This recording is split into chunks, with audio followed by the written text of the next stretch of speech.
noticed, and I'm not sure if this is just all mangas, but I noticed that like reading a manga, or at least this particular manga, it's like watching an action movie, but like super condensed.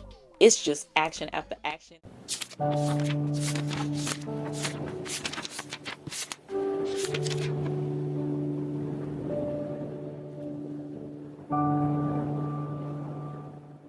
All right, wormlings, welcome back. Welcome back. I'm here. I'm here. I just wanted to introduce myself in my bat form.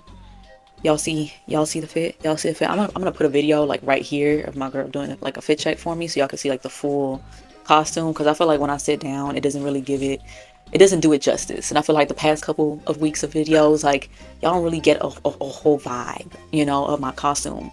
Because they're not just onesies, they're costumes. You know what I'm saying?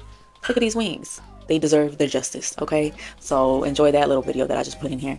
And Mitzi, we couldn't afford to get her. Oh, Mitzi, I'm sorry. I'm knocking all her shit down. We couldn't afford to get her another costume for like every single week, so she's just gonna continue to be her inner self in exterior form. She's gonna continue being a witch instead of having, she's not flying on the broom, but you know, she's just gonna fly on her little blue plate thing right here. It's more convenient. But she'll be okay. She'll be okay. Maybe next year we can switch up the costumes. Give her two different costumes to go back and forth with. This year we decided to, put the budget more on my costumes. But if you're wondering why I specifically chose to be a bat this week, because I decided to read a manga for this first time. I've never read manga before, and I wanted to read one that was like spooky themed. And so the one I decided to do was Rosario and Vampire. So, bat, vampire, they both got fangs, not the same exact thing. I mean, vampires, they're supposed to technically be able to turn into bats. So I'm like halfway there. I couldn't like go full-fledged vampire, but we're like half there. But yeah, check it out. Check it out. This is a series, and it's the first of the series. And the story and the art is actually made by the same person. I'm probably gonna butcher like a lot of these names because obviously a lot of these names are Japanese, and it's made by Akihisa Ikeda. Hopefully I said that correctly. The reason I chose to read this manga in particular, because obviously there's a lot of mangas out there, and I chose to do this one because I mean, it's October, you know what I'm saying? So it's like I specifically wanted to go for something, of course, like spooky themed. Like I'm not really into horror per se. I just like the cutie spooky type of stuff. You know what I'm saying? I went into ChatGPT, that's what I did. And I'm like, hey, if you can give me some suggestions, right? And this was one of the suggestions. I kind of went through each one, and this was within my budget, and it piqued my interest. So yeah, that's why. Today, what I'm gonna do is I'm gonna give y'all a rundown on this manga, and then I'm gonna give my thoughts on each character and the themes, and then we're gonna rate this manga on a scale of 1 to 5 vampires. That's the rating scale for today, okay? And I'm gonna try my best to keep this video mostly spoiler free at first, only at first, and then we'll dive deeper into the characters and what's not later. But I will give y'all a warning before that part, so do not worry, okay? And I'm sure y'all noticed this red light. I was trying to, go even more with the spooky vibes, give it a little red light. I toned it down a little bit, just because I feel like it's looking a little strong, and I'm trying to find that good balance, But, yeah, because I also got these orange lights back here, and I got the natural light coming over there, so I feel like it's a little much. By the end of today's video, I will give y'all an answer to this question. Do I now like reading manga? Tune in so we can get the answer to that later, okay? In this manga, Rosario and Vampire, we follow a regular teen named Sukune Aono, who ends up in Yokai Academy, which is a school for monsters disguised as humans. And in there, he meets Mocha, a vampire with two sides, right? So, in terms of the vibe, it's a mix of like romance and supernatural action, but it's still like lighthearted and gives us some fun, spooky vibes, which is, perfect for an October read, right? It's two of them, as we just talked about. It's Sukune Aono, and he's just a regular human, 15-year-old teenage human. And Mocha Akashiya, and her age is not mentioned, but, she's a vampire, right? And most likely 14 or 15, because she's also a freshman in the school. Starting with Miss Shizuka Nekonomi, who is their teacher and possibly a cat. It wasn't explicitly stated, but, And then we got Saizo Komiya, who's also a freshman, and some kind of like super strong monster, and I'm not sure, it's not really defined what he is. And then we got Urumu Kurono, who is a succubus, also seems to be a freshman. Then we got Tamao Ichinose, which I'm not sure if she's a freshman. She might be an upperclassman, but she's a mermaid. Then we got Jinie Morioka, who is a werewolf and is a sophomore at the school. So starting now, I'm going to start to talk more in depth about some of the story moments and the characters. So if you haven't read Rosario and Vampire yet, you want to go in with this little bit of information, this is your official spoiler warning. Okay? Okay. I'm going to go ahead and rate the characters from favorite to least favorite. And then I'm going to go in deeper on each character as I go through the list, right? At my number one spot, for favorite character, and I'm sure y'all will disagree with this, in this book particularly, right? Not throughout the whole series, meaning like, I'm not talking about the other books. I'm just talking about this one book I read and who my favorite was. My least favorites are for this book. Their behaviors can change or whatever in other books. But for this one, it's Miss Shizuka, right? Miss Shizuka Nekonomi. And I'm sure they're all gonna be like, but she's not even the main character. There's only two main characters, okay, thus far. And it's really following these people. But I'm gonna tell you why, right? The possible cat lady teacher. The reason she's my favorite one is because she seems to be the least problematic, out of all of them. The only one thing, and then she's just she seems to just be a very positive individual throughout the book. Like, she's not really trying to start problems. She used to be very like just positive, just a positive individual, genuinely wants to teach her students, how to do better in the human world and yada yada, right? The only thing I will say about her though that kind of threw me off guard, and I'm still not sure why, what I'm saying, like, why did this happen, like, why was this included in the book, is when she like attacked a student and like scratched, like, by scratching his face up. And I don't know, I don't understand why that was the reaction. It just seemed very random to me. That's the only thing where I'm like, okay, she might be a little bit unstable, okay? She may be a bit unstable, so that's not ideal, right? But anyway, she's still my favorite character, right? And so my runner-up second favorite character, right, would have to be Sukune Aono, right? One of the main characters. The human, 15-year-old teenage boy, right? You already know who he is. And some things I noticed about him is that he's very steered by emotion, right? His, possible horniness, for girls, that seems to be that director for his actions a lot. But I'm like, that's very on brand for a teenage boy, so that makes sense. And of course, like, his other detriment, which is his naivety, his naivete, as they say. And that's, it can prevent some situations where it's like, sir, did you not, sir? But at the same time, again, 15-year-old teenage boy, so it kind of does make sense. We don't know much from what's been divulged in at least his first book. I don't know much about his background besides the fact that, his parents, seem to be having this fixation on his academic performance. Sounds about right. And he's just an average C student. They're trying to get him accepted into a school, and he's having trouble with that, right? And that seems to be all I know about the parents, their fixation with his academic performance, right?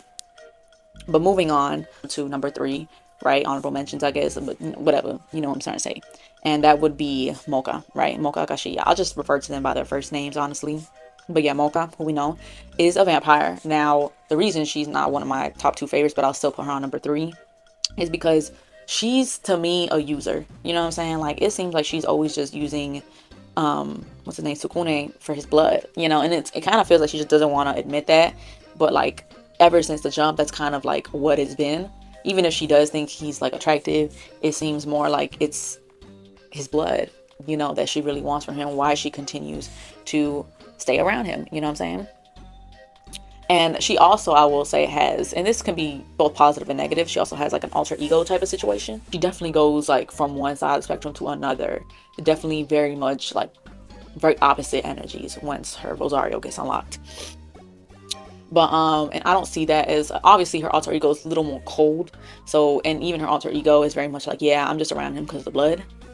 So we know, at least with like that other side of her, we know why, right? But the main side of her, it kind of seems like that's also the case, and that she just doesn't want to admit it, in my opinion. Because even at a certain part of the book where they were like, which to me it just didn't make sense, where they're like, oh, she's trying to like kind of having like a crisis, trying to figure out like, oh, so is it because I really just want his blood? Is that why I stay around him? Is that the only reason? And like, she deduced that no, the reason that she wants to be around him so much is because she wants to protect him. And I'm like, I feel like that's not correct. Like, that just doesn't feel, I'm like, that felt like so out of nowhere to me. I do believe she has feelings for him. They're teenagers. I don't know that, I wouldn't say they're in love, but like, at least not yet, but I think that they do like each other. And so I think that in combination with his blood is the reason why she still stays around him. But I don't think it's the whole wanting to protect him thing. Like, I feel like that's not the contributor here. It's the other two in combination. But that's why she's not one of my favorite characters, because I'm like, and then she also gives very much, I don't like, I feel like she kind of gives me like those pick me girl vibes, but we'll go into that later, okay? At number 4, we have Kurumu, right? Kurumu is, the succubus, and obviously, for I feel like obvious reasons on why I just, she's not the least favorite, but she obviously not one of the favorites, the top favorites, because she has this, like, I can kind of understand her concerns of her breed dying out, so that's why she got on this whole thing of trying to like just find somebody to mate with, procreate with, and it's like, girl, you're in high school right now, like, just enjoy yourself, okay? Just have some fun, damn it, okay? Just, like, relax. Like, that's some heavy shit to be trying to deal with. Like, oh, you're trying to find somebody to procreate with. Girl, are you not like 15? The way she goes about it in such an aggressive way is very concerning, and I don't like that. You can't just try to enslave people. That's not how that works, just to procreate. No, not good. And then, of course, like, she has a very obsessive, like, tendencies, as y'all know, she ends up getting very obsessed with Sukune, and it's kind of like, okay, that's very off-putting. And it comes out in their favor, don't get me wrong. It does come out in their favor a lot of times that she is so obsessed with him, but it's also very off-putting at the same time, because she's almost like a little stalker. So not a fan of that. Next we have Tamao, and she's the mermaid, and I think for obvious reasons on why she does not rank high in this list is the fact that she be trying to kill motherfuckers. Her and all her other, swim club friends, like, they are literally just trying to suck the life out of these boys. And I'm like, wow, that's terrible. And they have her especially has a very, very negative outlook on love and, like, the opposite sex. And I don't know what the Mao's background is supposed to be like. Maybe she's gone through some trauma. I am talking about a character, I know, but characters have depth. Like, there's no redeeming qualities at all. At least with Kurumu, there's some redeeming qualities there in terms of, like, okay, but she's came in clutch and helped in a lot of ways. But this one, nothing at all. Okay. And so at number 6 and 7, I put them both as the bottom tier, right? And because of the fact that they're both equally my least favorite characters, they're both fucking terrible. They're very similar with some slight differences, of course, and which is Saizo and what's his name? Saizo and Jinie, right? And Jin, that's what he go by. They're both pretty fucked up. Saizo's the just, I don't know, generic monster dude, and then Jin is the werewolf, right? Saizo is, obviously a creep, and he gives very much rapey vibes. He's very much, I would say he's more like physically rapey vibes than Jin, right? I would say that as a difference. And he's also got some serious issues. But Jin is also very much a creep as well. And they're both violent, Saizo is more like externally off-putting, where it's like he's already kind of like, people already know he's like a little troublesome, you know what I'm saying? They know he's troublesome. He makes it clear he's troublesome.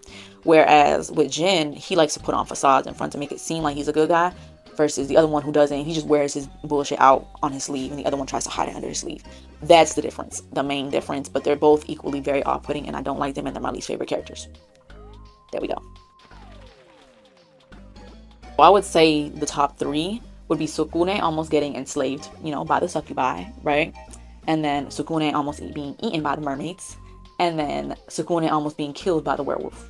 And as you could see, there's kind of a common theme here where it's Sukune seems to get the brunt of this, like, every single time. But part of the reason, like, these moments end up very action-packed as well is not just because of Sukune alone. It's usually because Mocha is coming to the rescue, or they're working together, to defeat these monsters. So that's where the real action honestly comes in. It's because of Mocha. Who would I say is my favorite monster in the book, right? This is just honestly more so based off the kind of monster that they are more than their personality. And I would say it's the mermaids, right? And that's just personally because I've always loved mermaids, even as a child. Out of all the dolls I had, like, the one I had the most, I had multiple Ariel dolls. I had a bath time Ariel doll, if that says anything. Well, now I want to go ahead and go chapter by chapter and elaborates on the things that just stood out to me, like the things that made me take my pencil and go, let me just make a mental note of that for later and talk about that later. Those things. First thing would be that I noticed that it's formatted from right to left, right? Like, if you could see this is usually books are, at least in America, no, I'm not talking about all books, it's usually this way, where it opens from left to right, right? but it was right to left. When I first grabbed it, I saw it come in, and I saw that, I'm like, oh, before I even opened the book, I'm like, oh, they must have printed it wrong. There must have been a printing error or something. And that was my first thoughts. So I just, I opened the book this way, and I'm like, I don't know, why does this look like it's possibly the end of the book? And then I went, flipped it over, and then that's when I saw the whole entire explanation on the first page, like, oh, this is why this is flipped over.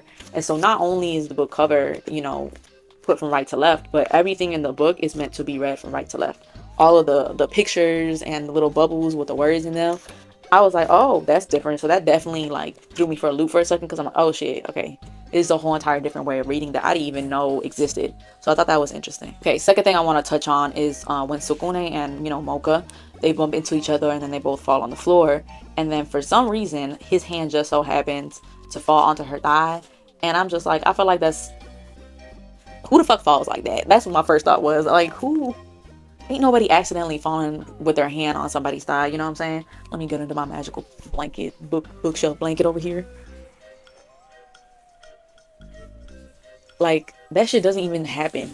So it felt just very much like, okay, I feel like we're trying to set up some sexual tension to start, and I'm like, okay, I don't know. I feel like we don't need to start it like that, with a couple 15-year-olds. I'm not saying 15-year-olds don't be, but like, it's just unrealistic. Like, y'all could have started the sexual tension in another way, that was actually a lot more realistic than them bumping into each other and falling, and then his hand on her. Like, who does this even happen to in real life?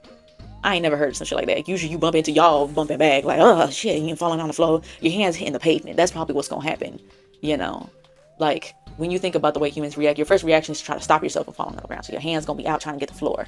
I don't know. Well, I noticed, and I'm not sure if this is just all mangas, but I noticed that like reading a manga, or at least this particular manga, it's like watching an action movie, but like super condensed. It's just action after action. I feel like every chapter is like boom, boom, boom.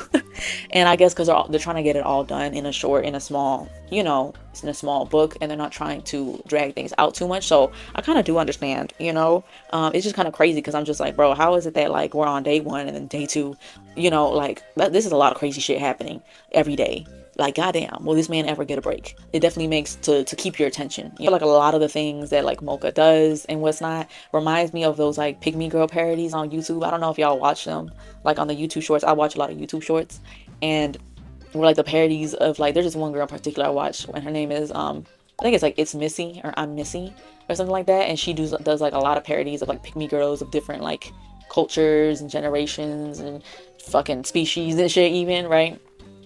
And it reminded me of those parodies, because it's like, it seems so unrealistic, you know what I'm saying? Like, that I guess brings me to the next point, where it's like, I'm not sure if I'm tripping, but I feel like the female characters in this book are a bit like over sexualized, considering they're all supposed to be in high school. And again, teenagers are sexual.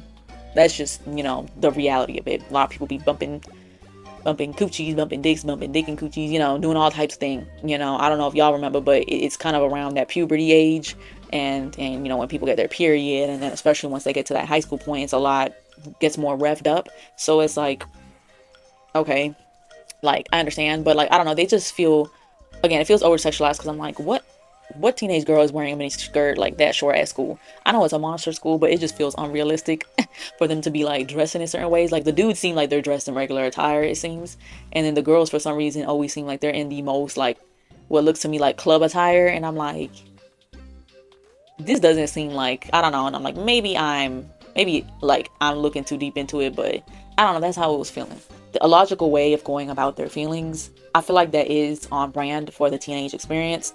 So I do feel like the author definitely really tapped into like that mindset of what it was like to be a teenager, even though not all teenagers are super immature and stuff. Like, some kids actually got to go and get brought up in a more stable environment, but most of us realistically aren't, right? So it's on brand. And the last thing I noticed about in this chapter that kind of just irked my nerves was the whole, and again, I guess this is a lot of teenagers experience, but the whole like just friends bit between like Mocha and Sukune, when it's like, can we just be so fucking for real? Can we be so for real? Obviously y'all were low-key vibing with each other from the jump. Y'all were vibing with each other in that kind of romantic way from the jump. So it's like, why do we keep calling each other friends and trying to do this whole friends thing? It was frustrating. That's what it was. It was very frustrating, because it's like, can we just call it for what it is? Y'all want to be romantically involved with each other. Y'all basically loosely are. Stop calling each other friends, okay? Going on to chapter 3 and some of the things I noticed. Did y'all notice how excessive this blood sucking is? Like, she really is draining that poor boy out of his blood, and he's just letting it happen. He's just letting it happen. He's just being passive and letting it happen. That poor man. He's definitely giving passive, because I'm like, this can't be healthy. Like, I probably would have been fainted by that point. And then the way the blood just be spurting out, I'm like, y'all need to get some band-aids or something. It was just like, ugh. I know it's a drawing, but it still like icked me out a little bit and made me feel concerned. And then something else that I feel like I want to touch on that I noticed was like the swim club, basically the whole swim club of girls basically assaulting Sukune, because I'm just like, okay, this not good. I feel like this should have been made to be a lot more serious than it was, because I'm like, I'm sorry, they just ripped all this man's clothes off. Like, they all just kind of like ganged up on him and ripped all his clothes off. That is not okay. And I feel like we didn't, like, there was definitely need to be a little emphasis put on there on why that's kind of like definitely assault, at least at the very like minimum. Have him like, oh shit, I think I'm being assaulted, I don't know, like shit, something, I don't know. Over here trying to fucking see, I can barely see y'all, but I want y'all to look at like the top of like the bat head because it's cute, you know what I'm saying? Struggle is for real. But that one definitely, like, I was like a little side-eyeing, like, we need more emphasis on this, and like why it's problematic. And then touching on something I also touched on earlier is that, like, I will say this, teenagers are horny, right? But I'm like, why does it seem like everybody at this school is like excessively like super horny? I'm just like, I don't remember it being this bad. And I know it's a monster school, but like, it just seems like overly, you know what I'm saying? Like, this is a lot. Y'all okay? I don't know. Just my thoughts on that. And which also, going on to the next thing, something that I noticed in all the chapters, I'm like, where's the school administration? Like, I noticed that the only like school like administrative person was the one teacher that I saw. And I'm like, where's like the security guards or the principal or like other teachers? I don't know, like anyone else. It seems like they're never present. And I'm like, how is it like that they're able to get into these full-fledged fights and assaults and shit going on, and there's no adult around to like like, where do they go? It's like they just be disappearing. Like, how does this be happening on such a reoccurring basis? Talk about a neglectful school administration right there.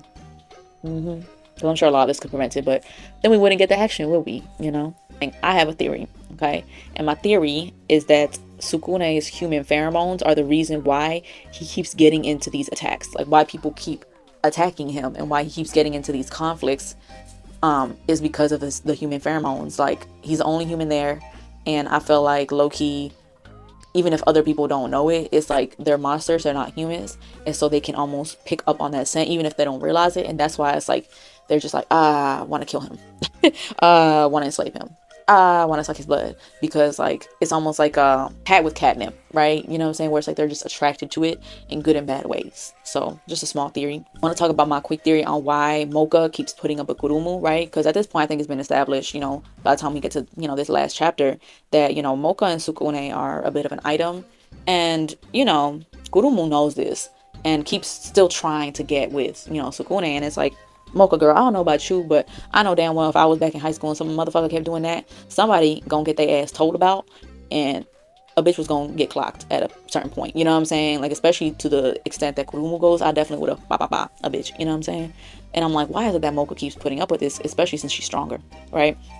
And my theory is that the only reason that she puts up with it is because she cares about Sukune, because she likes him, right? She likes him, of course, has been established, and she knows that because Sukune is a human, he's going to be a lot more vulnerable to dangers than she would be, or than anyone else is here. He's the most vulnerable person at this school, and by allowing Kurumu to continue to be in his life, and not like really just check her and stuff, she's doing it as a form of another layer of protection, because she understands that her alone, she can't do all the protecting for Sukune, right?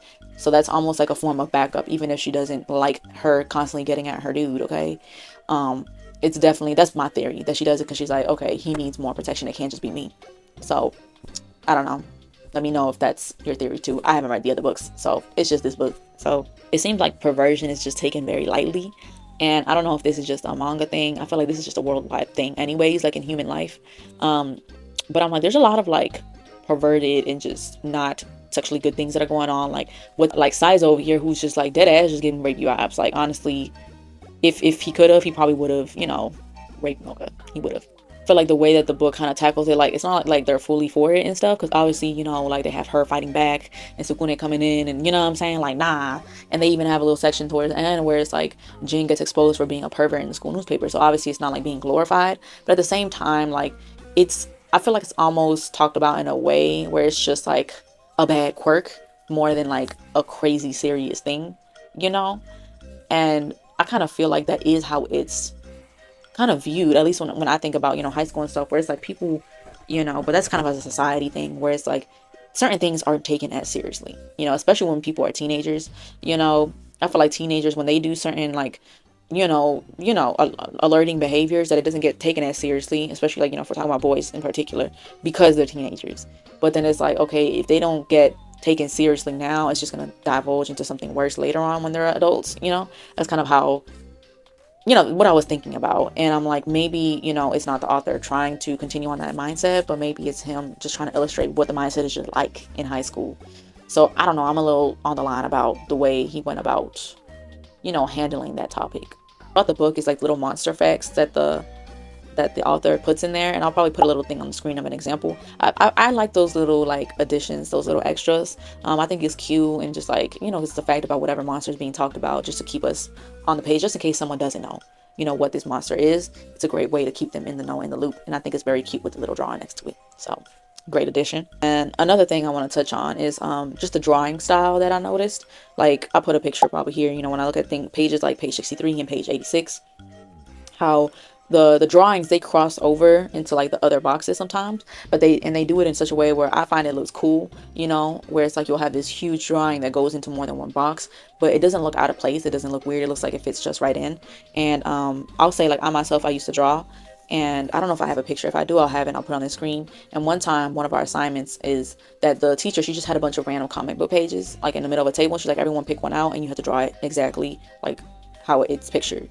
And so we did that, and I didn't get to finish mine, but that was with most of my assignments. I'm not gonna lie, I don't do good finishing, like, especially artwork under time constraints, you know. I've never read a comic book either, but I noticed it's very similar to what I was seeing in the manga, like the way it's structured with the boxes and stuff. So I don't know, just a little thing that I noticed. Yeah. So if I have to rate this book on a scale of 1 to 5 vampires, honestly, I would give it 4.5 vampires. 4.5 vampires, because I think it's cute. I think I'm a person, I love the whole monsters and mythological, you know, things, you know, depending on the viewpoint you look at it, because some of these things are part of certain spiritual beliefs, but that's another conversation for another day, right? But purely looking at it from just like a spooky, cartoonish standpoint, I love me some monsters and stuff like that. And I think this reminds me, I don't know if you guys ever played this game before, but I used to play on the PC all the time, this game called Monster High, and I might put a picture of it on the screen like right here. And so it reminded me a lot of that game that I used to play. And so I think that's why it tickled my fancy, you know. And the only reason I didn't give it 5 stars is because, like, the whole, like, possible, like, you know, over sexualization of the female characters and the way the perversion was handled kind of threw me off a little bit. I'm not gonna lie. But I'm like, I don't know. Did I have any expectations? I would say that I wouldn't say I really had much expectations. I just felt like, I mean, the only thing I could think of is like my partner told me that, like, oh, it's going to be a pretty quick read. And honestly, I didn't believe her on how quick of a read it would be, but I finished it all in one day. I really didn't think I was going to finish it all in one day, but I'm like, oh, and I had work. I don't think I worked that day too. I went to work and was still able to, you know, finish reading the book. And I'm like, oh, okay, yeah, like, she's right. Like, it is a lot of pictures, but I think I underestimated because, you know, with a regular typical book, it's just words. So you don't really think about that, you know? So I guess I'll go ahead and end off with some questions, right? So starting with, if you haven't read this book yet but are interested in reading it, what about it is piquing your interest right now? You know, and you can feel free to answer that if you want in the comment section. And then for those of you who have read this first book in the series, who's your favorite character from this first book in particular? Because I don't know if it really changes up much in the later books, but that's why I'm just going to say this book, because I don't know. Question that I started this video off of, which is, will I continue to read manga, you know, based on my experience with this book? And the answer is yes. Yeah, considering my rating, like, yeah, it's a yes. I enjoyed it. I liked it. It keeps my brain a lot more engaged, I think, with the drawing. So it's a yes. And I guess as a bonus final question, will I continue to read the Rosario and Vampire series? Yes, I think I will. A part of me debates it a little bit, but I think the answer is still a yes, you know. And yeah, will I make videos about it? I don't know. We'll see. We'll see. Because, like, I know I specifically did this one because it's, like, goes in line with the spooky season vibes. But maybe I'll extend it past October. You know what I'm saying? If y'all would be interested in those kind of videos, though, like, let me know. Or if you have any other suggestions for, mangas that, might be a fun read, let me know. I'm into different vibes and stuff, so. But that is it. That is all for today, wormlings. Glad y'all joined me on this ride talking about this manga right here. I had a good time with it. I had a good time. And I will see y'all next week. Okay? Okay.